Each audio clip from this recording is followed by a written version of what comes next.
దేవునికి మహిమ కలుగునుగాక. హల్లెలూయా. మనోహరమైన పండుగలు అని ఎందుకు అన్నారు అని అంటే, దేవునితో గడిపే అద్భుతమైన సమయం ఇది.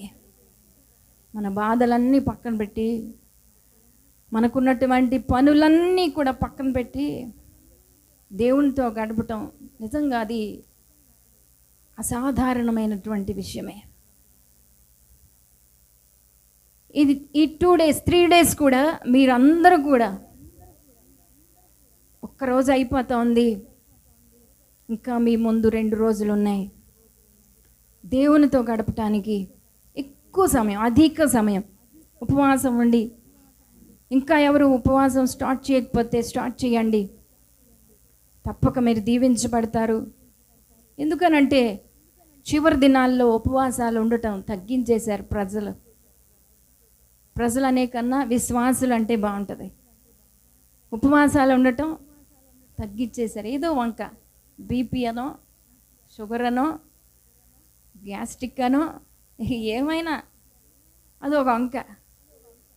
కానీ నువ్వు నిజమైనటువంటి సమర్పణతో ఉపవాసం స్టార్ట్ చేసినప్పుడు, దాని కొరకు ముందుగా దేవుని సన్నిధిలో దేవుని సహాయాన్ని అడిగినప్పుడు, దేవుడు నీకు అద్భుతమైన సహాయాన్ని పంపిస్తాడు. అసలు నీకు ఆకలి అనిపించదు, దాహం అనిపించదు. దేవుని సన్నిధిని నువ్వు సంపూర్తిగా అనుభవిస్తావు. దేవుని యొక్క స్పర్శను అనుభవిస్తావు. నిజంగా ఎంత ఆశీర్వాదం అంటే, అందుకే ఇవి మనోహరమైన పండుగలు. దేవుని సన్నిధిలో ఆనందించండి. నీతో గడిపే ప్రతి క్షణం ఆనంద బాష్పాలు ఆగవయ్యా అంటూ ఒక భక్తుడు పాట పాడాడు కదా. నిజంగా అలాగ మీరు ఉండాలి ఈ 3 days కూడా. ఎంత కృప ఇచ్చావయ్యా నాకు, ఎంత కృప ఇచ్చావు. నీ సన్నిధిలో నీతో గడిపే కృప మరొక సంవత్సరంలో, ఈ సంవత్సరంలో నాకు అనుగ్రహించావని దేవునితో సమర్పణ చేసి ఆయనను స్తుతిస్తూ ఆయనతో గడపండి. దేవుడు తప్పకుండా మిమ్మల్ని దీవిస్తాడు. హల్లెలూయా. వాక్యాన్ని నేర్చుకుందాం. ఫిలిప్పీలకు రాసిన పత్రిక 2వ అధ్యాయము 8వ వచనం చదువుదామండి. అందరూ కూడా బైబిల్ ఉన్నవారు తెరచి చదివి చూడాల్సిందిగా మనవి చేస్తూ ఉన్నాను. చూడండి, ఫిలిప్పీలకు రాసిన పత్రిక 2వ అధ్యాయము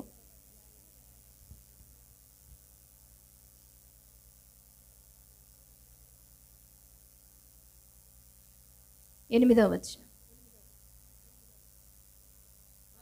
మరియు ఆయన ఆకారమందు మనుష్యుడుగా కనబడి మరణము పొందునంతగా, అనగా శిలువ మరణము పొందునంతగా విధేయత చూపిన వాడై తన్ను తాను తగ్గించుకొనెను. చాలండి, ప్రార్థన చేద్దాం. నమ్మదగిన దేవా, నీకు వందనాలు. మీరు మాట్లాడే దేవుడవు ప్రభువా, మా మధ్యలో మీరు సంచారం చేస్తున్నారు. అవును ప్రభువా, మీరు ప్రతి ఒక్కరితో కూడా మీరు మాట్లాడతారు. మీరే మాట్లాడండి. నిలువబడిన నన్ను కూడా నీ సిలువ చాటును మరుగు చేసుకోనండి. ఎవరికి ఏ మాట అవసరమో ఈ సంఘం అంతటికి కావలసినటువంటి ప్రతి మాటతో మమ్మల్ని అందరినీ తృప్తిపరచండి, ఆశీర్వదించండి. ప్రతి ఒక్కరిని బ్లెస్ చేయమని ప్రార్థిస్తూ ఉన్నాను. ప్రతి ఒక్కరు దీవించబడుదురుగాక. ఈ రాత్రి ప్రతి ఒక్కరు విడుదల పొందుకుందురుగాక. ప్రతి ఒక్కరూ ఆశీర్వదించబడుదురుగాక. ప్రతి ఒక్కరూ దైవికమైనటువంటి స్పర్శను అనుభవించుదురుగాక. మీరుంటే చాలయ్యా, మీ సన్నిధి ఉంటే చాలు. నీతో ఉండటమే మాకు ఆశ, నీ చిత్తం నెరవేర్చటమే మా యొక్క ఆశ, మా ఆలోచన. సమస్తము నీ నామమునకు మహిమకరంగా మీరే జరిగించి నన్ను వాడుకోండి. మమ్మల్ని అందరిని దీవించండి. యేసు నామమున ప్రార్థిస్తున్నాను పరమ తండ్రి, ఆమేన్. చదవబడినటువంటి వాక్యంలో ఫిలిప్పీలకు రాసిన పత్రిక 2వ అధ్యాయం 8వ వచనంలో, మరియు ఆయన ఆకారమందు మనుష్యుడుగా కనబడి మరణము పొందునంతగా, అనగా సిలువ మరణము పొందునంతగా విధేయత చూపిన వాడై తన్ను తాను తగ్గించుకొనెను. ఇక్కడ ఆయన అని అంటే యేసు ప్రభు వారిని గురించినటువంటి మాటలు. ఆయన మనుష్యుని పోలికగా పుట్టి దాసుని స్వరూపమును ధరించుకొని తన్ను తానే రిక్తునిగా చేసుకొనెను. మరియు ఆయన ఆకారమందు మనుష్యుడిగా కనబడి మరణము పొందునంతగా, అనగా సిలువ మరణము పొందునంతగా విధేయత చూపించాడటండి. ప్రభు యొక్క విధేయతను గురించినటువంటి మాటలు మనం చదివాం. ప్రభువు ఎంతో విధేయత చూపించాడు. ఈరోజు మనం కూడా చూపించాలన్నది ప్రభు యొక్క ఉద్దేశం. మనం కూడా విధేయులుగా ఉండాలి. క్రైస్తవ్యమే విధేయతతో ముడిపడి ఉంటుందండి. క్రైస్తవ్యము విధేయత. చాలామంది అనుకుంటారు, మంచిగా ప్రార్థన చేస్తున్నాము, మంచిగా ఉపవాసాలు ఉంటున్నాము, మంచిగా పాటలు పాడుతున్నాం, మంచిగా ఆరాధన చేస్తున్నాం, ఎంతో భక్తి వాక్యం చదువుతున్నాం, దేవుడే నా సర్వం అంటూ పర్లేదు నేను బాగానే ఉన్నాను అని అనుకుంటూ ఉంటారు. అయితే ఇంత చేసిన విధేయత లేకపోతే ఆ భక్తికి అర్థం ఉండదండి. ప్రభువు దగ్గర నుంచి మనం నేర్చుకోవాల్సింది ఏమిటి అనంటే, ఆయన విధేయత చూపించాడట.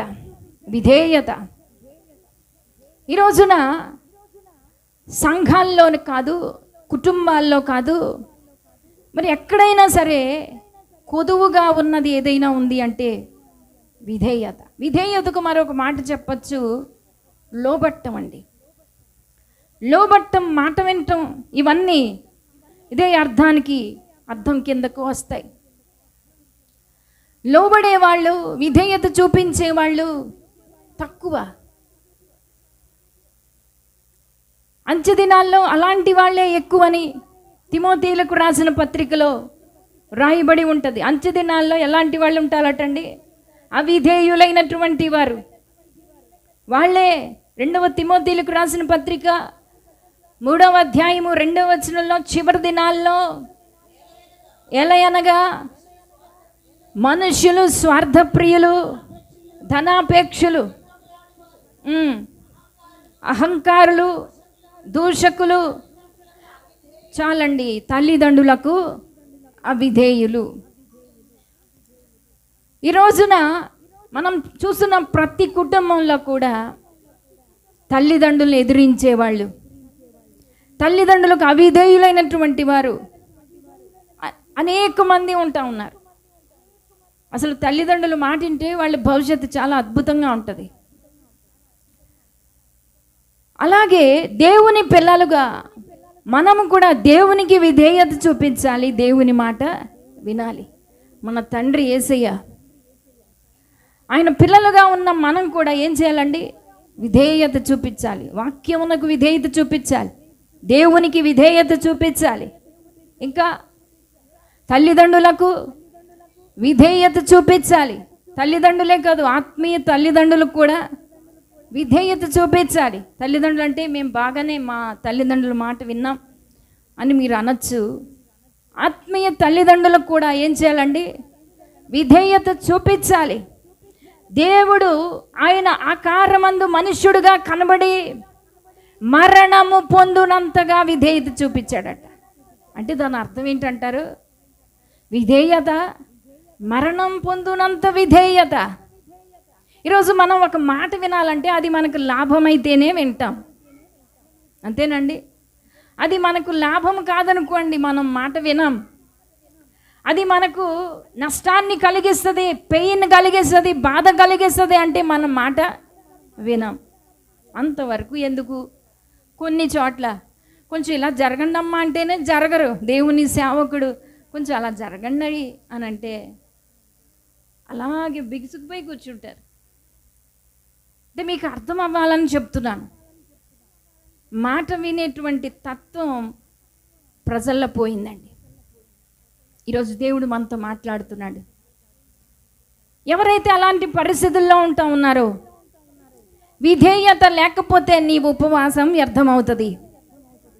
విధేయత లేకపోతే నీ ప్రార్థన వ్యర్థం అవుద్ది.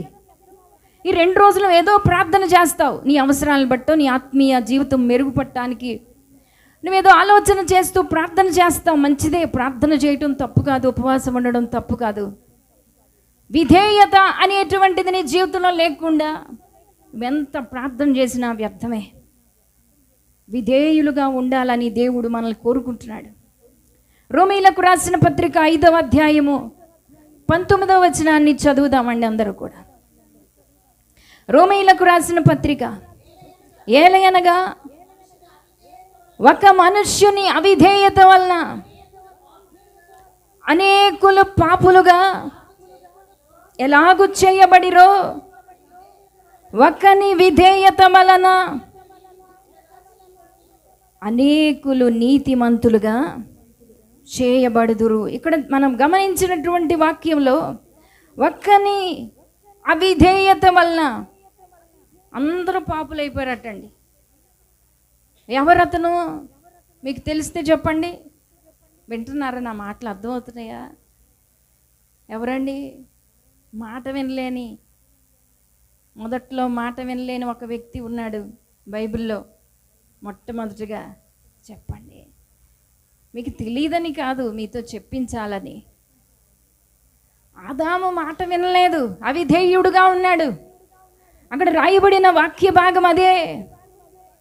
చూడండి ఒకసారి మరలా చదువుతారా? ఒక మనుష్యుని అవిధేయత వలన అనేకులు పాపులుగా ఎలాగూ చేయబడరు. ఒక్కని విధేయత వలన అనేకులు నీతిమంతులుగా. హల్లెలూయా. ఒక్కడి వల్ల అంత చెడిపోయింది, ఒక్కని అవిధేయత వల్ల. ఈరోజు మనము విధేయత చూపిస్తే మీ కుటుంబాలకు ఆశీర్వాదం, మీ బ్రతుకులకు ఆశీర్వాదం, మీ పిల్లలకు ఆశీర్వాదం. ఒక్కని విధేయత వల్ల అందరూ నీతిమంతులుగా తీర్చబడ్డారట. ఇది ప్రభు గురించిన చెప్పబడిన మాట. అయినప్పటికీ ఈరోజు మనము విధేయత చూపిస్తే దేవుడు మనలను, మన సంతానాన్ని కూడా దేవుడు దీవిస్తాడు. హల్లెలూయా. విధేయత అనేటువంటిది మన జీవితాల్లో లేకపోతే మనం దేవునికి ఇష్టలుగా ఉండలేం.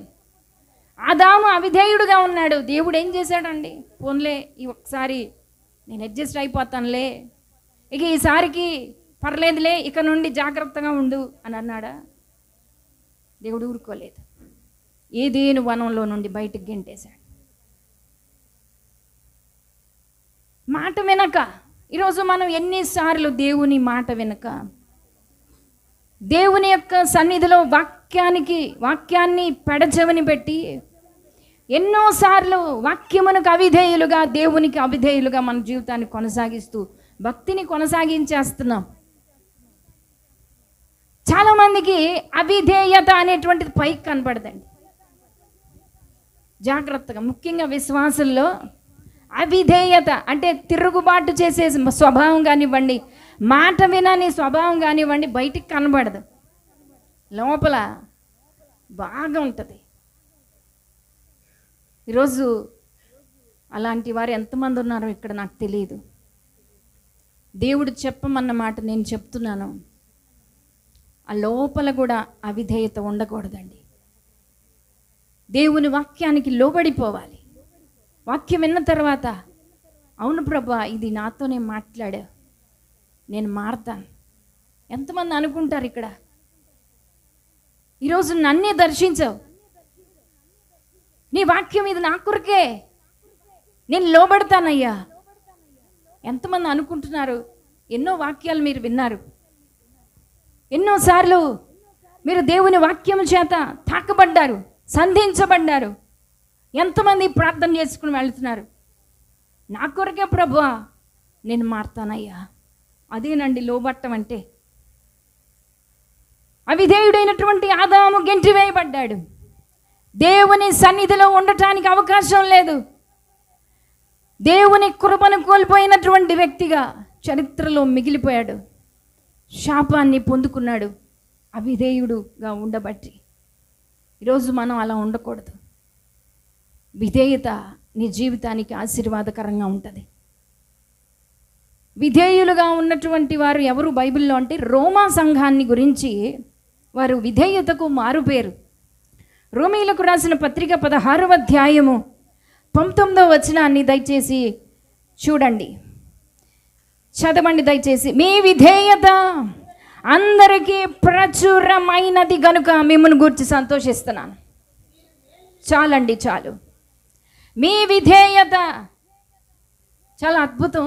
మీ విధేయత అందరికీ తెలిసింది, ప్రచురితమైంది, దాని గురించి ప్రకటించబడతా ఉంది, అనేకులు చెప్పుకుంటున్నారు. రోమా సంఘమును గురించి పౌలు భక్తుడు చెబుతూ మీ విధేయత సూపర్, చాలా బాగుంది, మీరు మాట వింటారు, మీరు లోబడతారు, అందుని బట్టి నేను చాలా సంతోషిస్తున్నాను, మిమ్మల్ని గురించి సంతోషిస్తూ ఉన్నాను. ఈరోజు ప్రభు చెప్పాలి మన గురించి, మన విధేయత గురించి. విధేయత మన జీవితాలను ఆశీర్వాదంగా మలుస్తుందండి. ఏ వ్యక్తి అయితే అవిధేయుడుగా ఉంటాడో కృపను కోల్పోతాడు. ఏ వ్యక్తి అయితే అవిధేయుడుగా ఉంటాడో దేవుని ఉగ్రత పాలవుతాడు. ఏ వ్యక్తి అయితే అవిధేయుడుగా ఉంటాడో దేవుడు అతన్ని వాడుకోవటం మానేస్తాడు. దేవునికి మాట వినేవాళ్ళు కావాలి కానీ మాట వినని వాళ్ళు అక్కర్లేదండి. మాట వినని సౌలును దించేశాడు కిందకి, మాట విన్నటువంటి దావీదుని ఎక్కిచ్చాడు సింహాసనం. హల్లెలూయా. ఈరోజు మనం దీవించబడాలి, మనం మారాలి, మన బ్రతుకులు మారాలి. వాక్యమునకు అవిధేయులు కాకూడదు, దేవునికి అవిధేయులు కాకూడదు, దేవుని వాక్యానికి అవిధేయులు కాకూడదు. దేవుడు మన ఎడల ఎన్నో ప్రణాళికలు, ఎన్నో ఉద్దేశాలు కలిగి ఉన్నాడు, మనల్ని వాడుకోవాలనుకుంటా ఉన్నాడు. ప్రియ దేవుని బిడ్డలారా, ఈ రాత్రి ఎన్నిసార్లు అవిధేయత చూపించావు దేవునికి? ఎన్నిసార్లు దేవునికి నీ వీపు చూపించావు? ఎన్నిసార్లు దేవుడు రమ్మంటే నువ్వు వెళ్ళిపోయావు? ఎన్నిసార్లు దేవుడు నిన్ను ప్రేరేపించినా కానీ ఇది నాకు కాదులే, ఇది పక్క వారికిలే అని సర్దుకుపోయావు? ఎన్నిసార్లు దేవుడు నిన్ను తడుతూ ఉన్నప్పటికీ తలుపు తీయలేదు? ఎన్నిసార్లు దేవుడు నిన్ను పిలుస్తూ ఉన్నప్పటికీ పలకలేదు? చాలాసార్లు దేవుని వాక్యము ద్వారా నీతో మాట్లాడుతున్నప్పటికీ నువ్వు ఏమాత్రం చలించలేదు. దేవుడు ఈరోజు నీతోనే మాట్లాడుతున్నాడు. నువ్వు విధేయత చూపించి ఉపవాస కూటాల్లో ఇక్కడ నుండి, ఇప్పుడే కాదు ఇక్కడ నుండి దేవుడు నిన్ను దీవించాలని ఒక మంచి ఆలోచన కలిగి ఉన్నాడు. హల్లెలూయా. అర్థమవుతుందండి? వాక్యానికి లోబడ్డం, దేవుని మాటకు లోబడ్డం, దేవుని సేవకునికి లోబడ్డం, అలాగని చెప్పి ఇంట్లో వాళ్ళని ఎదిరించడం అలా కాదు. ఇంట్లో వాళ్ళకి లోబడాలి, భార్య భర్తకు లోబడాలి, పిల్లలు తల్లిదండ్రులకు లోబడాలి. రోమా సంఘమును గురించి ప్రభు లేకపోతే పౌలు భక్తుడు చెప్తా ఉన్నాడు, మీ విధేయత ప్రచురితమైంది, ప్రచురించబడింది. చూసారా, ఈరోజు మనల్ని గురించి ఏం చెప్పుకుంటున్నారు? చాలాసార్లు సంఘ బిడ్డలు దేవుని సేవకుని మాటకు లోబడరు. చాలా బాధపడతాడు సేవకుడు, ప్రతి చోట కూడా, ఇక్కడే అని కాదు ఎక్కడైనా. మాట వినని పిల్లలు ఉంటా ఉంటారు, మాట వినని కుమార్తెలు కుమారులు ఉంటా ఉంటారు సంఘంలో కూడా. సేవకుడు చాలా బాధపడతాడు, అయ్యో నా మాటలు ఎక్కలేదు. దేవుడు ఇంకెంత బాధపడతాడు, దేవుడు ఇంకెంత ఏడుస్తాడు. ఈరోజున మన జీవితాలను దేవునికి సమర్పించాలి, మన బ్రతుకులను దేవునికి సమర్పించాలి. విధేయులుగా ఉన్న వారికి దేవుడిచ్చే ఆశీర్వాదాలు కొన్ని నేను చెప్తాను, మీరు గుర్తుపెట్టుకోండి. ప్రతి ఆశీర్వాదం మీరు పొందుకోవాలి. విధేయులుగా ఉన్నటువంటి వారికి దేవుడిచ్చే ఆశీర్వాదం ఏంటంటే రోమీలకు రాసిన పత్రిక, అదే రోమీలకు రాసిన పత్రిక 16వ అధ్యాయం 20వ వచనాన్ని చదవండి దయచేసి. సమాధానకర్తయగు దేవుడు సాతానును మీ కళ్ళ కింద శీఘ్రముగా చితక త్రొక్కించు. చాలండి, చాలు. విధేయులైన పిల్లలకు దేవుడిచ్చే కృప ఏంటది అని అంటే సాతానును మన కాళ్ళ కింద పెడతాడట దేవుడు. హల్లెలూయా. చాలామంది ప్రార్థన చేస్తారు ఏమని, యేసు నామములో పొమ్మని. అదేమాత్రం పోదు. ఎందుకు పోదంటే వీళ్ళు ఇక్కడ దేవునికి లోబడలేదు. దేవునికి లోబడకపోతే ఎవరికి లోబడుతున్నారు? ఇప్పుడు సాతాను దేవునికి అవిధేయులుగా ఉన్నారు అంటే సాతానికి విధేయులుగా ఉన్నారని అర్థం. ఇప్పుడు సాతాను వారమైనప్పుడు మనం వెళ్ళగొడితే ఏం వెళ్తుంది సాతాను? మనము దేవుని వారమైనప్పుడు, దేవునికి లోబడినప్పుడు దేవుడు ఏం చేస్తాడంటే సాతానును మన కాళ్ళ కింద, అక్కడ అద్భుతమైన మాట రాయబడింది, శీఘ్రంగా, అర్జెంటుగా, అదే మూమెంట్లో ఎక్కడైతే మనం నిలబడతామో, ఎక్కడైతే ప్రార్థన చేస్తామో, ఎక్కడైతే విజ్ఞాపన చేస్తామో మన కాళ్ళ కింద శీఘ్రముగా చితక తొక్కిస్తాడు. హల్లెలూయా, హల్లెలూయా. అక్కడ 19వ వచనం నుండి మనం చదివితే, ఇదిగో మిమ్మల్ని గురించి నేను ఎంతో సంతోషిస్తూ ఉన్నాను. అయితే మీకు జరిగే ఆశీర్వాదం ఏంటి తెలుసా? మీకు వచ్చే ఆశీర్వాదం ఏంటి తెలుసా? సమాధానకర్తయగు దేవుడు మీ కాళ్ళ కింద సాతాను ఏం చేస్తాడు? శీఘ్రముగా చితక దొక్కిస్తాడు. ఎంతమందికి సాతాను చితక దొక్కాలని ఆశ? హల్లెలూయా. ఏమండి, సాతాను చాలామంది బుజ్జగిస్తూ ఉంటారు. పక్కనే నువ్వు ఉండి పర్లేదులే, నాకేమీ అభ్యంతరం లేదు అంటారు. అలాగ అనకూడదు. క్రైస్తవులు మనకి వాడికి చాలా దూరం ఉండాలి. వాడి దరిదాపుల్లోనికి రావడానికి వీల్లేదు. సాతానును మనం ఏం చేయాలండి? చితక తొక్కాలి. హల్లెలూయా. చాలామందికి తెలియదు ఈ విషయం. అందరూ చితక తొక్కాలి. సేవకులు మాత్రమే కాదు, మనందరము చితక తొక్కాలి సాతానును. అందుకొరకు దేవునికి లోబడాలి. మరొక చోట రాయబడింది, దేవునికి లోబడండి, అపవాదిని ఎదిరించండి. చాలామంది ఈ మాట చెప్తారు, అపవాదిని ఎదిరించండి, వాడు పాడిపోతాడు, ఇదే అంటారు. దాని ముందేముందో తెలియదు. దాని ముందు ఏమని ఉందంటే, చదవండి ఆ మాట, యాకోబు పత్రిక 4వ అధ్యాయము 7వ వచనాన్ని చదివి వినిపించండి దయచేసి. కాబట్టి దేవునికి లోబడి ఉండండి, అపవాదిని, చూసారా, దేవునికి లోబడి ఉండండి, అపవాదిని ఎదిరించండి, అప్పుడు వాడు మీ వద్ద నుండి పారిపోవును. మనము దేవునికి ఎప్పుడైతే లోబడిపోతామో ఆయన మాటకు సరెండర్ అయిపోవాలి, ఆయన చిత్తానికి గుప్పుకోవాలి. నా ఇష్టం కాదయ్యా, నీ ఇష్టమే, నా బ్రతుకు నా ఇష్టం కాదు. చాలామంది ఈ డైలాగ్ వాడుతుంటారు, నా ఇష్టం, నా జీవితం, ఇలాంటి మాటలు వస్తూ ఉంటాయి. దేవుని పిల్లలకు అలాగ రాకూడదు. మీ పిల్లలు అలా మాట్లాడితే నోరు ముయించండి. మీరు నా ఇష్టం, నా లైఫ్, నా ఇష్టం, నీకెందుకు అంటుంటారు చాలామంది యవనస్తులు. అలా కాదు. మనము దేవునికి విధేయత చూపించాలి. దేవుని చిత్తానికి మనల్ని మనం అప్పగించేసుకోవాలి. నా ఇష్టం కాదయ్యా, నీ ఇష్టమే. పెద్దయ్య గారు ఒక మంచి పాట రాశారు కదా, నా ఇష్టం కాదు, నా చిత్తం కాదు, నీ చిత్తమే, నీవే కానీ నేనేం చేయలేను. అదే విధేయత అంటే. నీవే గాని నేనేమి చేయలేను నాథా,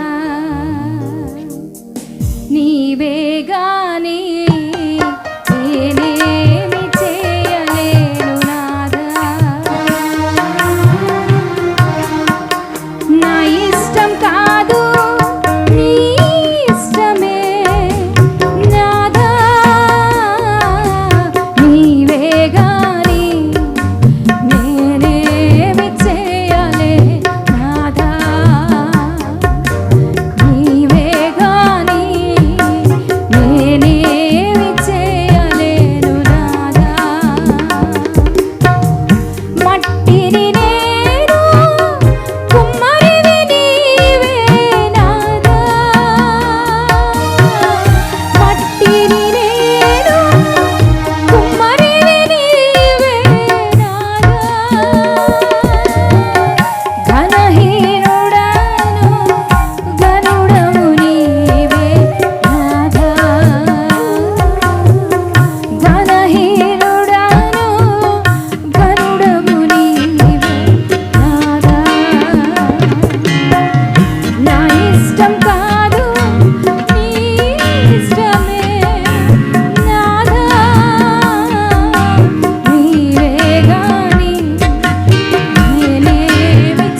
విధేయులుగా మారినటువంటి వారు తన స్వచిత్తాన్ని పక్కన పెడతారు. ప్రభువు ఆకారమందు మనుష్యుడుగా కనబడ్డాడు, కానీ అతడు మరణము పొందినంతగా విధేయత చూపించాడు. ఆయన సిలువ మరణం పొందినప్పుడు అనిపించింది, ఇది నా వల్ల కాదు, ఇంత కష్టం, ప్రభువా నీ చిత్తమైతే ఈ గిన్నె నా నుండి తొలగించయ్యా అని ప్రార్థన చేస్తూనే, అయినను నీ చిత్తమే జరగాలి. ఈ రోజున అనేక శోధనల గుండా మనం వెళ్తున్నాం, అనేక బాధల గుండా మనం ప్రయాణం చేస్తున్నాం. అనిపిస్తుంది, ఎందుకు ఈ బ్రతుకు, ఎందుకు ఈ క్రైస్తవం, ఎందుకు ఈ దేవుడు అనిపిస్తుంది. కానీ నువ్వేం చెప్పాలి తెలుసా? ఎన్ని బాధలైనా నేను నిన్ను మరువను ప్రభువా, నా జీవితానికి సమర్పించాను, చావైనా బ్రతుకైనా నీ కొరకే, నా ఇష్టమేం కాదు. ఎన్ని కష్టాలు వచ్చినా నీ చెంతనే నేను ఉంటాను ప్రభువా, నిన్ను హత్తుకుంటాను ప్రభువా. కష్టాలు ఎక్కువైన కొలది క్రైస్తవుడు నేర్చుకోవాల్సినటువంటి ముఖ్యమైన విషయం ఏంటి అనంటే, మనం ఆయనని ఇంకాను హత్తుకోవాలి. హల్లెలూయా. దేవుడు కూడా హత్తుకుంటాడు. కష్టాల్లో ఉండే బిడ్డ దగ్గరికి వస్తాడు ఆయన. ఈరోజు కష్టాల్లో బాధల్లో ఉన్నారేమో ప్రియ దేవుని బిడ్డలారా. దేవుడు నన్ను మర్చిపోయాడని మీరు ఆలోచన చేయొచ్చు. దేవుడు నన్ను పట్టించుకోవట్లేదు, ఎంత ప్రార్థన చేసినా నా ప్రార్థన వినట్లేదని మీరు చింతపడవచ్చు. ఒక తల్లికి 2-3 కుమారులు కుమార్తెలు ఉన్నారనుకుందాం. ఆ తల్లి, ఒక పిల్లవాడు ఏడుస్తున్నాడు. ఆ తల్లి వచ్చి ఏడ్చే పిల్లవాడిని ఎత్తుకుంటుందా, లేకపోతే ఊరుకున్న పిల్లవాడిని ఎత్తుకుంటుందా? ఏడ్చే పిల్లవాడిని ఎత్తుకుంటుంది. మన తండ్రి కూడా అంతేనండి. ఎవరైతే కష్టాల్లో ఉంటారో, ఎవరైతే గణాంధకారపు లోయల గుండా ప్రయాణం చేస్తూ ఉంటారో, వారిని ఎత్తుకోవటానికి ఆయన వెనుకాడ్డండి. ఆయన వస్తాడు, నీ దగ్గరకు వస్తాడు, నీ చింతలన్నీ తీరుస్తాడు. అవసరమైతే ఆ భారం అంతా ఆయన మీద వేసుకుంటాడు, నీకు భారాన్ని తగ్గిస్తాడు. దేవునికి మహిమ కలుగును గాక. మనం ఆయన సొంతమైపోవాలి. విధేయత చూపించడం అంటే ఏంటంటే, మనం ఆయన సొంతమైపోవాలి, మనం ఆయన వశమైపోవాలి, మనం ఆయన చిత్తములోనికి వెళ్ళిపోవాలి. ఆయన ఉద్దేశాలు నెరవేర్చడానికి ఒక నిర్ణయం తీసుకోవాలి. దేవుడు అప్పుడు మన జీవితాల్లో అద్భుతమైన కృపను కుమ్మరిస్తాడు. విధేయత ద్వారా సాతానును చెతకొట్టగలుగుతావు. నువ్వు సాతాను నీ కాళ్ళ కింద ఆయనే శీఘ్రముగా చెతక నొక్కిస్తాడు. ఆమేన్. శీఘ్రముగా అంటే ఏంటి? అర్జెంటుగా. దానికి నువ్వు పెద్ద శ్రమ పడక్కర్లేదు. ఎప్పుడైతే నువ్వు దేవునికి విధేయత చూపిస్తావో, నువ్వు సాతానును చెతక్కొట్టేస్తావు. ఎంతమందికి వాడిని చెతక్కొట్టాలని కసి ఉంది. ఈ ఉపవాస కూటాల్లో అందరూ చెతక్కొడదాం. హల్లెలూయా. అందరూ చెతక్కొట్టాలి. వాడు పచ్చడైపోవాలి యేసు నామములో. చెతక్కొడితే అయ్యేది అదే, అంతేనండి. ఏమవుద్దండి? అయిపోవాలి సాతాను. మన కుటుంబాల్లో గలిబిలి చేస్తున్నటువంటి సాతాను చితక్కొట్టబడాలి. మన సంఘాల్లో గలిబిలి చేస్తున్న సాతాను చెతక్కొట్టబడాలి. మన కుటుంబాలను పాడు చేసినటువంటి సాతాను చెతక్కొట్టబడాలి. మన కుటుంబాల్లో అసమాధానం కలిగిస్తున్న సాతాను చెతక్కొట్టబడాలి. సహోదరుల మధ్య విభేదాలు కలిగిస్తున్నటువంటి సాతాను చెతక్కొట్టబడాలి. నువ్వు దేవునికి లోబడు, ఆయన పాదాలు పట్టేసుకోవాలి. నీకు వేరుగా ఉండి నేనేం చేయలేను ప్రభువా, ఇంతవరకు నీకు చాలా దూరంగా ఉన్నాను, ఇక్కడ నేను అలా ఉండదలుచుకోలేదు. ఈ ఉపవాస కూటాల్లో ఒక ముఖ్యమైన సమర్పణ చేయాలి, ఒక మంచి సమర్పణ చేయాలి, దేవుని పాదాలు పట్టుకోవాలి. చూడండి, విధేయత ద్వారా ఆశీర్వాదం వస్తుంది. రెండవ మాటగా మీరు రాసుకునే వాళ్ళు రాసుకోవచ్చు. విధేయత ద్వారా ఆశీర్వాదం. భక్తులు అనేక మంది దేవునికి విధేయులై ఆశీర్వదించబడ్డారు. ఒక్కటి కాదు, ఎన్నో ఉదాహరణలు బైబిల్ గ్రంథంలో ఉన్నాయి. భూమి మీద కూడా ఏ భక్తుడైతే దేవునికి విధేయుడుగా ఉంటాడో వాడు దీవించబడతాడు. ఆమేన్. ఎవరైతే అవిధేయులుగా ఉంటారో వారి పరిస్థితి అట్లానే ఉంటుంది. ఎక్కడేసిన గొంగల్లాగా అలాగే ఉంటారు. ఆత్మీయ జీవితంలో వృద్ధి ఉండదు, ఆర్థికపరమైన వృద్ధి ఉండదు, ఇక ఏ వృద్ధి ఉండదు. ఎవరైతే దేవునికి లోబడతారో, విధేయత చూపిస్తారో, వారి బిడ్డలను దేవుడు దీవిస్తాడు. అబ్రహాము గురించి మనందరికీ తెలుసు.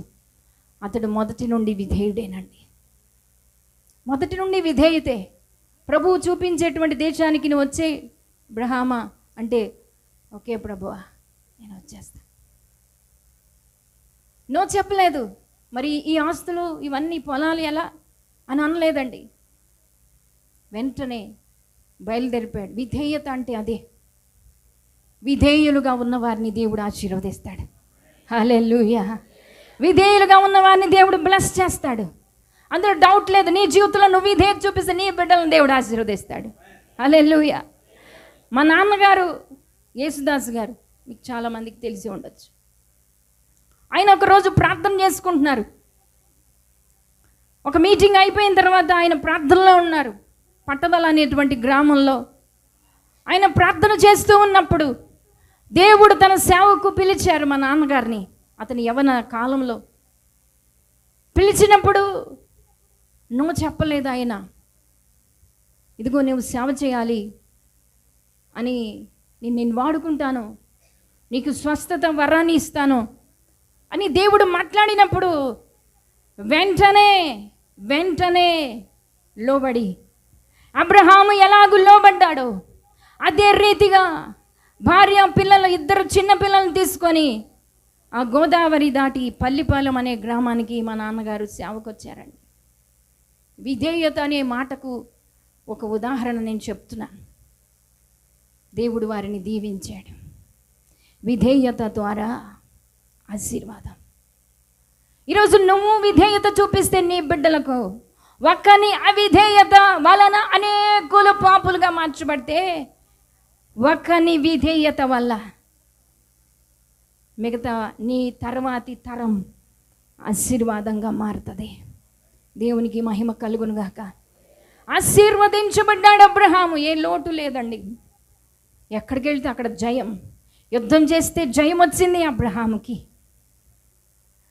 శోధనలు, కష్టాలు, సమస్యలు, బాధలు ఎదురైనప్పుడు అబీమెలెకు రాజు తన భార్యను తీసుకెళ్ళిపోయాడు. బహుభయంకరమైన సమస్య అది. భార్యను ఎత్తుకుపోయాడు. ఎవరండి? అబీమెలెకు రాజు. ఎంత బాధ ఉంటుంది. కానీ దేవుడు ఊరుకోలేదండి. అబ్రహాము పక్షంగా దేవుడు వారితో యుద్ధం చేశాడు. అబ్రహాము పక్షంగా దేవుడు అక్కడ నిలబడ్డాడు. ఆ రాత్రి అబీమెలెకు దగ్గరికి వెళ్ళి మాట్లాడుతాడు, ఇదిగో జాగ్రత్త, ఆమెను ముట్టుకోవడానికి వీలు లేదు. ఆశీర్వాదం అంటే అదేనండి. ఆశీర్వాదం అంటే ఏంటో అనుకుంటారు చాలామంది. డబ్బులు, లేకపోతే 2 అంతస్తుల బిల్డింగు, బంగారము అనుకుంటారు కదా. ఆశీర్వాదం అంటే దేవుని యొక్క కాపుదల కాదా? ఆశీర్వాదం అంటే దేవుని సన్నిధి నీకు తోడుగా ఉంటే అది ఆశీర్వాదం కాదు కదా. నిజంగా ఆశీర్వాదమే. అబ్రహాము దేవుడు ఆశీర్వదించాడు. వాళ్ళందరికీ గర్భాలు మూయబడి అంట. దేవుడు అబీమెలెకుతో అంటాడు కదా, ఇదిగో అబ్రహాము ఒక ప్రవక్త, అతడు నీ కొరకు ప్రార్థన చేస్తాడు, నువ్వు బ్రతుకుతావు. హల్లెలూయా. ఏమంటాడండి?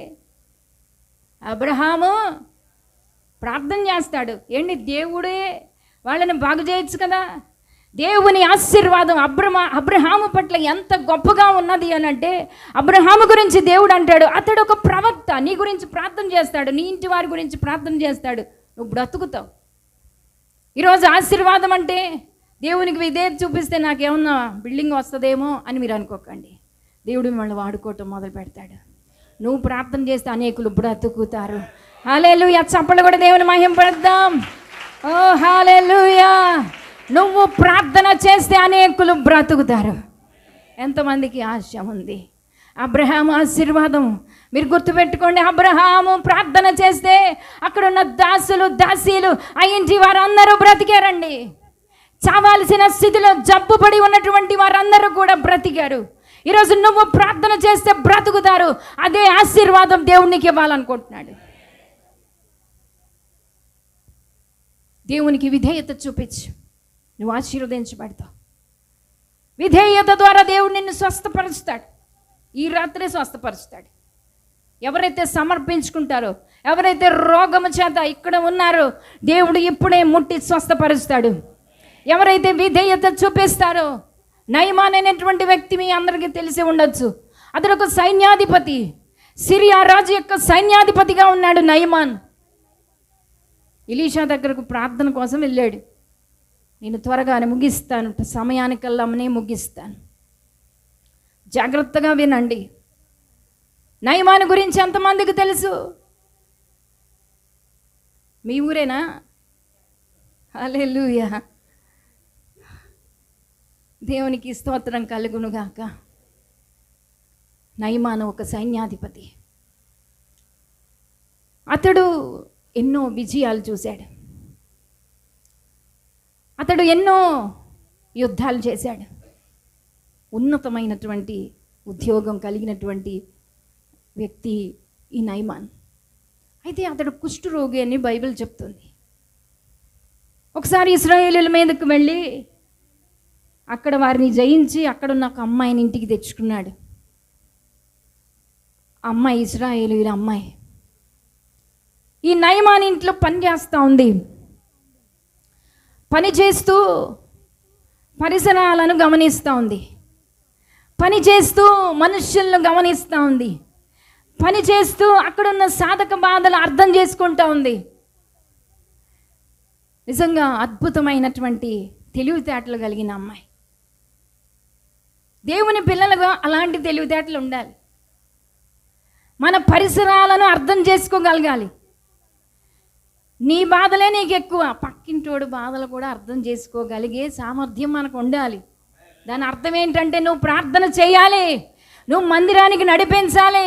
ఇదిగో మా దైవజనుడు ఉన్నాడు, ఇక్కడ ప్రార్థన చేస్తారు, రండి మందిరానికి, మీ సమస్య తీరిపోతుందని చెప్పగలిగే తెలివితేటలు ఉండాలి. హల్లెలూయా.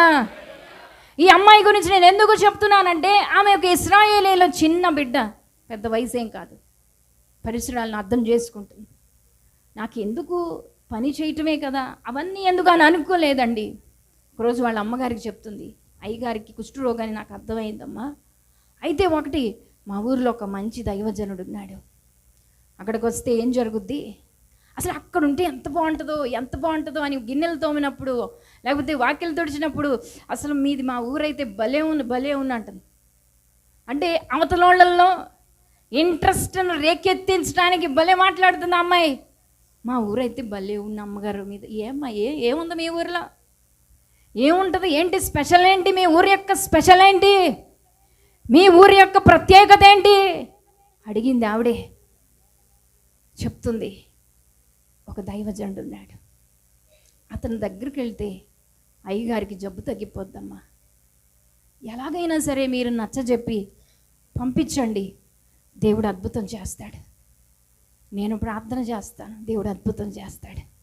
హల్లెలూయా. ఉన్నాయా చిన్న పిల్ల తెలివితేటలు మనకున్నాయా? పక్కింటోడు చచ్చినా మనకి చలనం ఉండదు. వాడు కష్టాల్లో ఉండి బాధల్లో ఉండి ఏడుస్తూ ఉంటే ఏ మాత్రం పట్టించుకోడు. ఇది ఈరోజు క్రైస్తవ్యం. ఏ మాత్రం పట్టించుకోమండి, ఏ బాధ అనిపించదు. అది దేవుని మనస్సు కాదు బిడ్డలారా. క్రీస్తు యేసునకు కలిగిన ఈ మనస్సు మీరు కూడా కలిగి ఉండండి. ఎంతమంది మీ పక్కింటి వారి కొరకు ప్రార్థన చేస్తున్నారు? ఎంతమంది మీ పొరుగు వారి కొరకు మనసారా ప్రార్థన చేస్తున్నారు? చేయరు, ఎందుకంటే వాళ్ళకి మీకు గొడవలు, చెయ్యమన్నా చేయరు, సమాధానం ఉండదు, మాటలు ఉండవు. వాళ్ళు చూస్తేనే చిరాకు, వాళ్ళు చూస్తేనే అసహ్యం ఉంటున్నారు. అలాగా మనం మారాలి. మనం మారితేనే దేవుని రాజ్యం కట్టబడుతుంది. హల్లెలూయా. ఈ చివరి దినాల్లో మనం మారితేనే అనేకులు ప్రజలు దేవుని దగ్గరికి వస్తారు. కొన్నిసార్లు మనమే ఆటంకంగా ఉంటాం, కొన్నిసార్లు మనమే దేవుని సన్నిధికి వాళ్ళు రాకుండా, మీ పక్కవారు రాకుండా నువ్వు ఆటంకంగా ఉంటావు. కొన్నిసార్లు నువ్వే పెద్ద అడ్డుబండ ఎవరికి, వాళ్ళకు. దేవుని పిల్లలరా, ఈరోజు దేవుడు చెప్పమన్న మాటలు నేను చెప్తున్నాను. నువ్వు మారాలి. మారితేనే కానీ మనము దేవుని రాజ్యం కొరకు ఎంతో కొంత ప్రయాసపడాలి. ఆ చిన్న పిల్ల ఒక బానిస పిల్ల, ఆమెకి ఎందుకండి కడుపు నిండా అంత అన్నం పెడితే చాలు ఆమె జీవితానికి.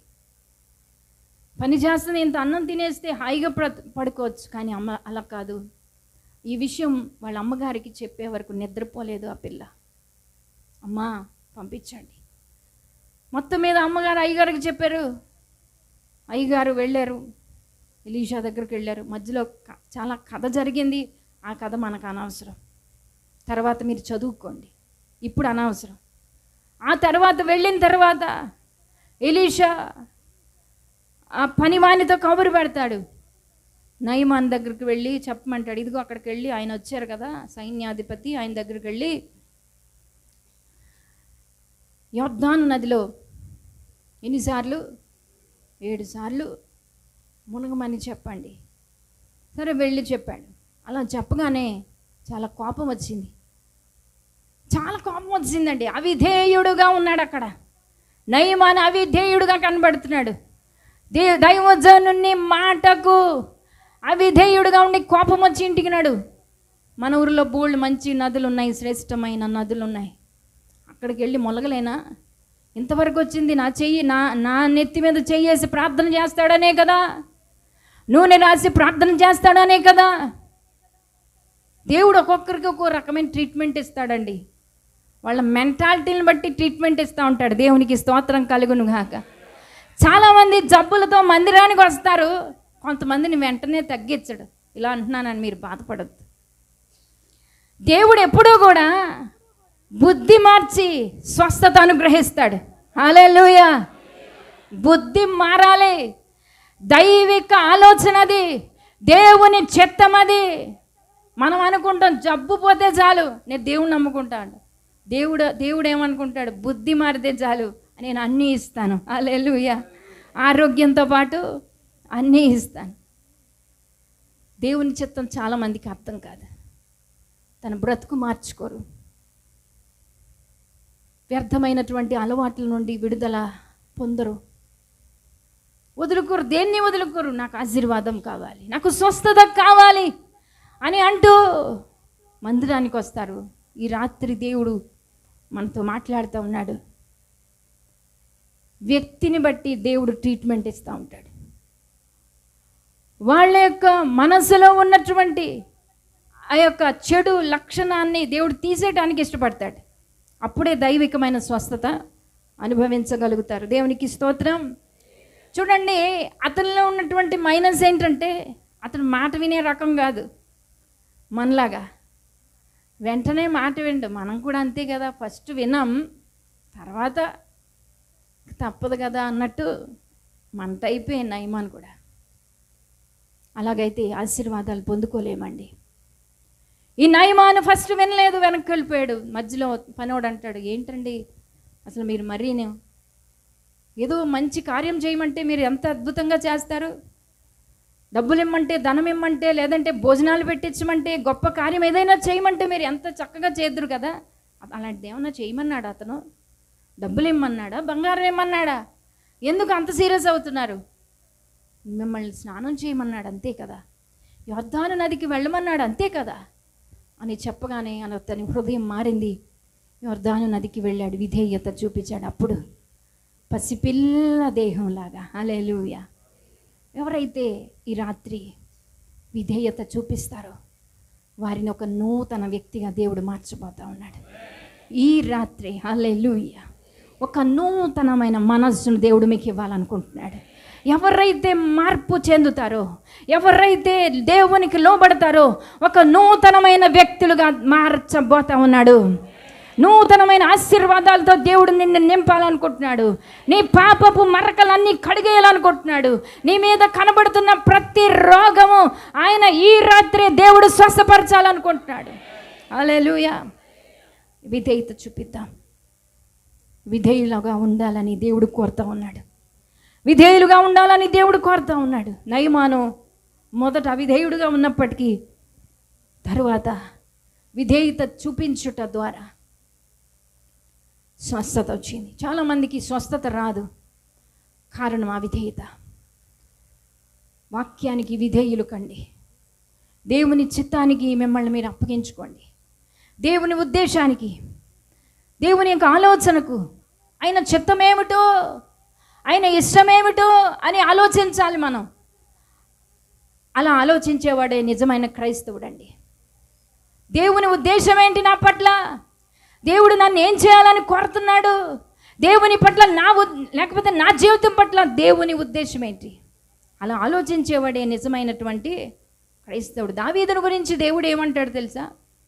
నా ఉద్దేశాలన్నీ, చెప్పండి, ఒక మంచి సాక్ష్యం చెప్తాడు దావీదు గురించి దేవుడు. నా ఇష్టానుసారుడైన మనుషుడు, నా ఉద్దేశాలన్నీ, మన ఉద్దేశాలు మనం నెరవేర్చడం కాదు, దేవుని ఉద్దేశాలు నెరవేర్చేవారిగా. అందరూ రెండు చేతులు పైకెత్తి హల్లెలూయా, హల్లెలూయా. ఎన్ని ఏళ్ళు జీవించినా ఇదే బ్రతుకు ఉండకూడదండి. ఉపవాస కూటాలు ఎందుకు పెట్టారు తెలుసా? మనం మారి అనేకులు మార్చాలి. మనం ఉజ్జీవింపబడి అనేకులు ఉజ్జీవింపబడాలి. మనం అగ్ని కణాల్లాగా మారి అనేకులు అంటించేయాలి. ఆమెన్ చెప్పండి. అర్థమవుతుందండి? మనము మారి, మేము మారేమండి అంటారు కదా, ఇంకా మారాలి. దేవుడు మారాలని కోరుతున్నాడు. విధేయులుగా మారాలి. దేవుడు విధేయులుగా మారినప్పుడు దేవుడు మనకు స్వస్థత అనుగ్రహిస్తాడు, ఆశీర్వాదం అనుగ్రహిస్తాడు. మరొక పాయింట్ ఏంటంటే, మనము విధేయత ద్వారా రక్షణ పొందుతాం. విధేయత ద్వారానే రక్షణ పొందుతాం. చూడండి, ఎవరినైనా బాప్తీసం పొందండి అంటే వాళ్ళు లోబడి ముందుకొచ్చి నాకు బాప్తీసం ఇవ్వండి అని అంటే వారికి ఏమొస్తుందండి? రక్షణ. విధేయత ద్వారానే రక్షణ. నినేవే ప్రజలు కూడా వాళ్ళు దుర్మార్గులంట. నినేవే ప్రజలు, దేవుడు యోనాను పంపించాడు అక్కడికి. వాళ్ళు చెప్పిన మాట వెంటనే విన్నారండి. నినేవే ప్రజలు ఘోరమైన దుర్మార్గులు అయితే అయింది, కానీ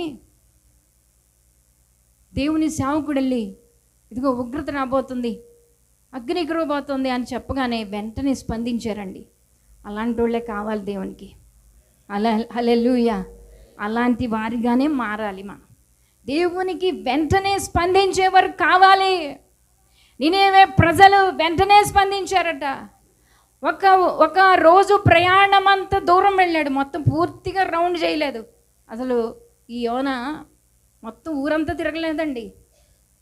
ఒక దిన ప్రయాణం అంత ప్రయాణం చేసి కొంతమందికి చెప్పాడు, అంతే. ఒకరికొకరు చెప్పుకున్నారు. రాజు దగ్గరికి వార్త వెళ్ళింది. రాజు సింహాసనం నుంచి దిగిపోయాడు, మంత్రులు దిగిపోయారు, ఆడవాళ్ళు, మగవాళ్ళు, పశువులు, చిన్నపిల్లలు అందరూ కూడా ఏక మనసుతో వారి దుర్మార్గతను విడిచిపెట్టారు. ఉపవాసం ఉండి ఏం చేశారండి? ప్రార్థన చేశారు. వెంటనే దేవుడు కనికరించాడండి. ఆయన కనికర హస్తం చాపబడింది. నినేవే పట్టణం నాశనం అవడానికి వీల్లేదు. నినేవే పట్టణం నశించిపోవడానికి వీల్లేదు. వేలాది ఆత్మలు రక్షణ పొందటమే నాకు కావాలి. దేవుడు కరుణామయుడు కదండి. ఎంత కరుణామయుడు అయినా, ఎంత జాలి కలిగిన దేవుడు. అందుకే అసలు యోనాను పంపించింది. ఊరికే చంపేయాలనుకుంటే ఎవరిని పంపించకుండా ఏ అర్ధరాత్రిలో కురిపించేస్తే అగ్ని వెంటనే వాళ్ళు చచ్చి బూడిదైపోయి ఉండేవాళ్ళు. అసలు పంపించిందే ఎందుకు? వాళ్ళు రక్షణ పొందాలి, వారు మారు మనసు పొందాలి, వారి జీవితాలు మార్చుకోవాలి. నిజంగా వారు విధేయత చూపించుట ద్వారా ఆ పట్టణం అంతా దేవుని కృపలో రక్షించబడింది. దేవునికి మహిమ కలుగునుగాక. విధేయత చూపిద్దాం, విధేయత చూపిద్దాం. విధేయత ద్వారా దేవుడు పరలోక రాజ్యాన్ని అనుగ్రహిస్తాడట మనకి. విధేయత లేకపోతే అసలు పరలోకమే లేదటండి. ఆ మాట చదువుదాం. ఒక మాట బైబిల్ గ్రంథంలో యోహాను సువార్త 3వ అధ్యాయము 36వ వచనాన్ని చదువుదాం. కుమారుని యందు విశ్వాసముంచువాడే నిత్య జీవము గలవాడు, కుమారునికి విధేయుడు కానివాడు జీవము చూడడు గాని దేవుని ఉగ్రత వాని మీద నిలిచి ఉండును. ఈ మాట మీరు బాగా అర్థం చేసుకోవాలి. విధేయత లేకపోతే రక్షణ లేదు. విధేయత లేకపోతే మనకు పరలోక రాజ్యము లేదు. కుమారుని యందు విశ్వాసముంచువాడే నిత్య జీవము గలవాడు, కుమారునికి విధేయుడు కానివాడు జీవము చూడు. ఇక్కడ జీవము అనగా పరలోకం కదా. నువ్వు జీవాన్ని చూడాలనుకుంటున్నావా? పరలోక రాజ్యం వెళ్ళాలని ఆశ ఉందా? విధేయత, దేవునికి విధేయత చూపిద్దాం. దేవునికి విధేయత చూపిద్దాం. కొంతమందికి దేవుడు అంటే చాలా నాకు విధేయత అండి. అంతేగాని పాస్టర్ గారి మాట వినరు అసలు. నిజమేనండి, దేవుడు అంటే ఎంతో భక్తి అనిపిస్తుంది, కానీ పాస్టర్ గారి మాట, బైబిల్లో ఒక మాట ఉంటుంది, ఏమనంటే యెహోవాకు భయపడి సేవకుని మాట విన్నవాడెవడు. యెషయా గ్రంథంలో ఆ మాట చాలా అద్భుతమైనటువంటి మాట. ఎవరికైనా తెలిస్తే చదివి వినిపించండి. సేవకుని మాటకు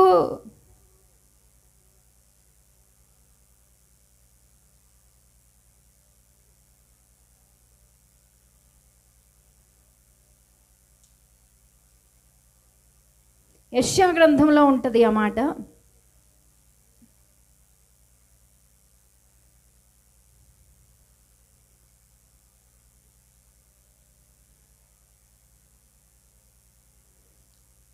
కనిపించిందండి.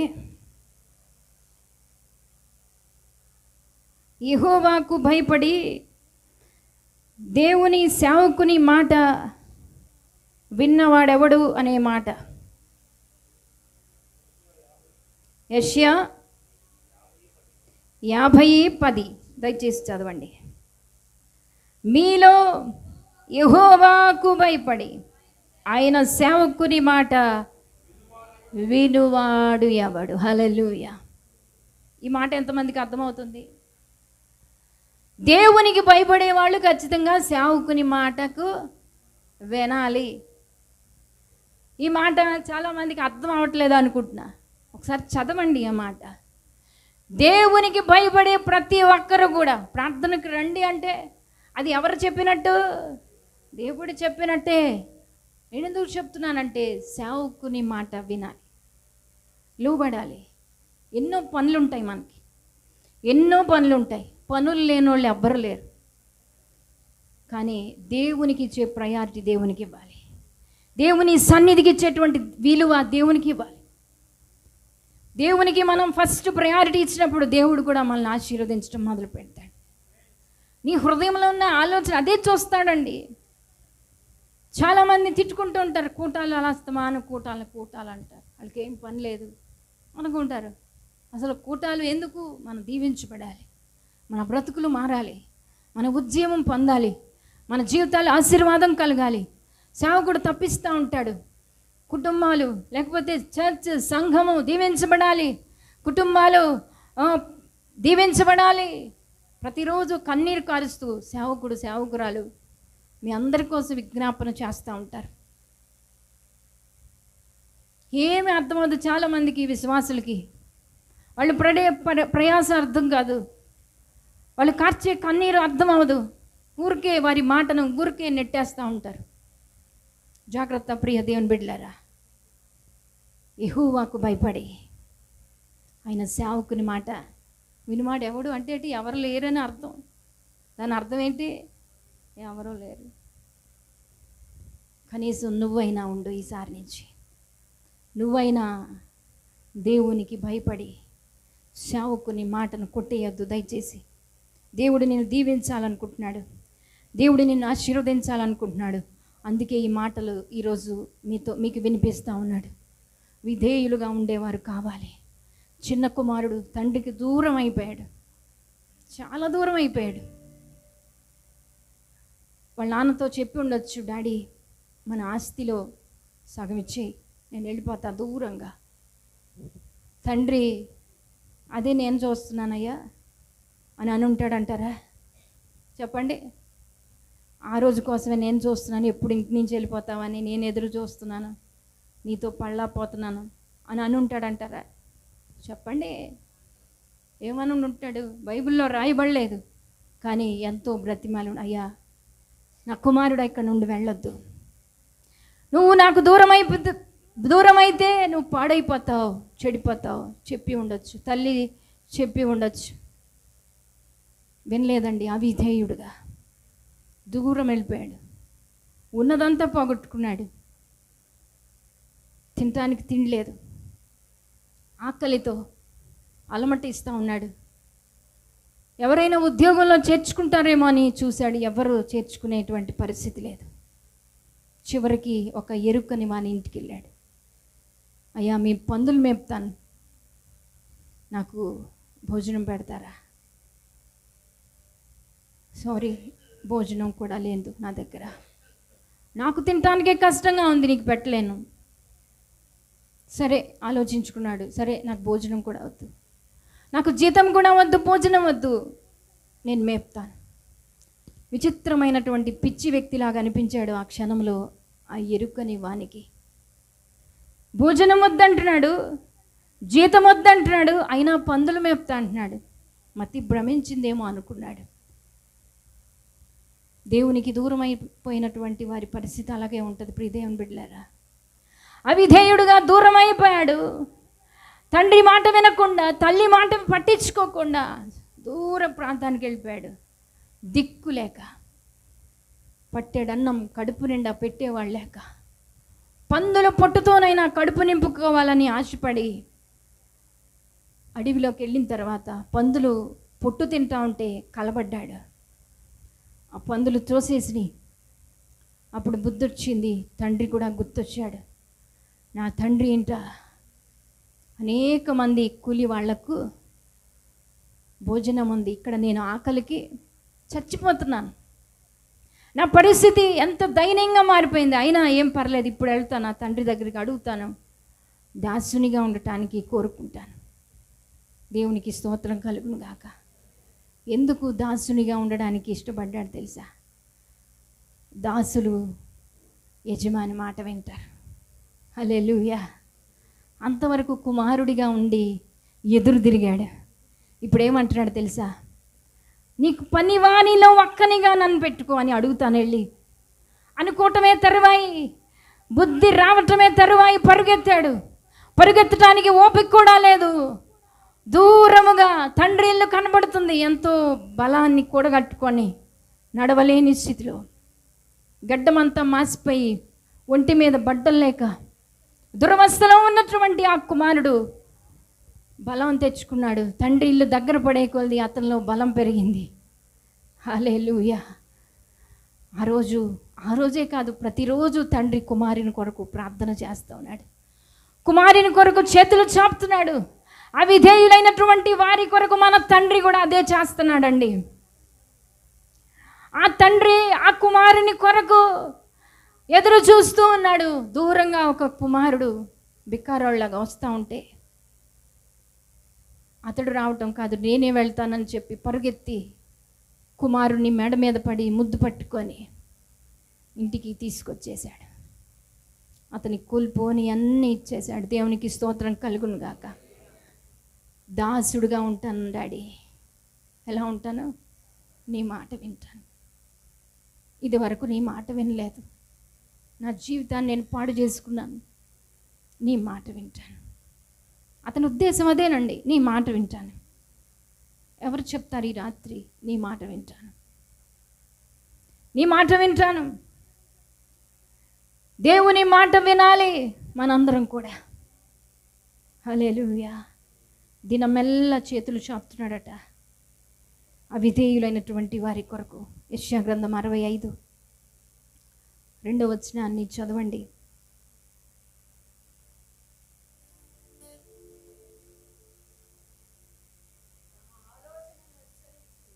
తమ ఆలోచనలు అనుసరించి చెడు మార్గమున నడుచుకొనొచ్చు లోబడనోళ్ళని ప్రజల వైపు దినమంతయు నా చేతులు చాపుచున్నాను. దేవుడు ఎవరి కోసం చెప్పండి చేతులు చాపుతున్నాడు? కుమారుడు కోసమా? చెప్పండి. నా కోసమని చెప్పరా? నా కోసమే. నువ్వు చాలా దూరంగా ఉన్నావు దేవునికి. ఈ కూటాల్లో నువ్వు దగ్గర అవ్వాలి. ఎంత దూరంగా ఉన్నావు అది నీకే తెలుసు. నీకు తెలుసు, నీ అంతరాత్మకు తెలుసు. దగ్గరకు వస్తావా? దేవుడు జాలి కలిగిన దేవుడు. ఆయన చేతులు చేపడి నీ కొరకు ఆయన కౌగిట్లో నేను చేర్చుకోవాలనుకుంటున్నాడు. ఆయన చిత్తానికి ఒప్పేసుకుందాం. నీ దాసునిగా ఉంటాను ప్రభువా, కుమార్తెగా ఉండడానికి అర్హత కోల్పోయాను, నీ మాట వింటాను. అందరు మోకాళ్ళ మీద నిలువు మోకాళ్ళు వేసి రెండు చేతులు జోడిద్దాం. నీ కొరకు బ్రతుకుతానయ్యా, నీకు విధేయత చూపిస్తాను ప్రభా, నీకు విధేయత చూపిస్తాను ప్రభా. ఆయన చేతులు చాపుతున్నాడు. నువ్వు ఆయన కౌగిట్లోనికి వెళ్ళాలి. రాత్రి నువ్వెవరివైనా సరే నీకు లోబడతాను ప్రభువా, నీ దాసునిగా ఉంటాను ప్రభువా. దాసుడు ఎల్లప్పుడూ యజమాని మాట వింటాడండి. కుమారుడు ఒక్కొక్కసారి వినొచ్చు, వినకపోవచ్చు, ఎదిరించవచ్చు, కానీ దాసుడు ఎప్పుడు కూడా అమ్మా అయ్యా అంటూ ఒక దాసులుగా యేసు ప్రభు ఆయన మానవునిగా కనపడి మరణం పొందినంతగా తగ్గించుకున్నాడు. ఆయన విధేయత నేర్చుకున్నాడని మరొక చోట ఉంటుంది. మనము నేర్చుకోవాలి. యేసయ్య నేర్చుకుంటే మనం ఎందుకు నేర్చుకోకూడదు? విధేయత నేర్చుకుందాం.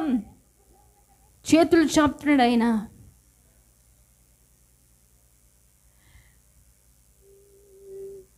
నాయందు జాలిపడు దేవా, నా నీతివైన నా ప్రభువా,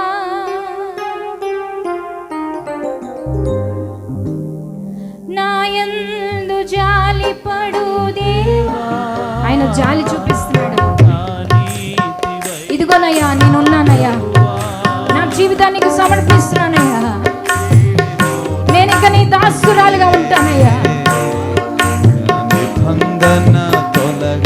హల్లెలూయా. ఆయన మాట మార్చే దేవుడు కాదు బిడ్డ, మాట ఇచ్చి నెరవేర్చే దేవుడు ఆయన. నీకు నిత్యత్వం ఇవ్వాలని, నీకు సింహాసనం ఇవ్వాలని, నీకు కిరీటం పెట్టాలని నీ కొరకు తపన పడతా ఉన్నాడు ఆయన.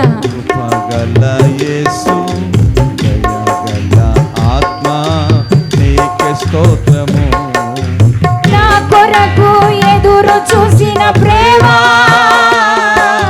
నా కడకు పరుగెత్తిన ప్రేమ, నా కొరకు ఎదురు చూసిన ప్రేమ, నా కడకు పరుగెత్తిన ప్రేమ, నా మీద పడి ముద్దాడిన నీ కౌగిటిలో జీవింతును, నా మీద పడి ముద్దాడిన యేసయ్యా నీ కౌగిటిలో జీవింతును. ప్రేమగల తండ్రి, కృపగల యేసు, దయగల ఆత్మ నీకే స్తోత్రము. ప్రేమగల తండ్రి, కృపగల యేసు, దయగల ఆత్మ నీకే స్తోత్రము. నా వలన నష్టమే కలిగినా, అవమానములే కలిగించిన, ఎన్నో నష్టాలు నా వలన నష్టమే కలిగినా, అవమానములే కలిగించిన, నీ కోల్పోయినవన్నీ నాకిచ్చే, ఆమేన్. విందు చేసి మంచి సాక్ష్యం ఇచ్చావా, నీ కోల్పోయినవన్నీ నాకిచ్చే. అవునయ్యా, విందు చేసి మంచి సాక్ష్యం ఇచ్చావా. అందరూ కలిసి పాడదాం.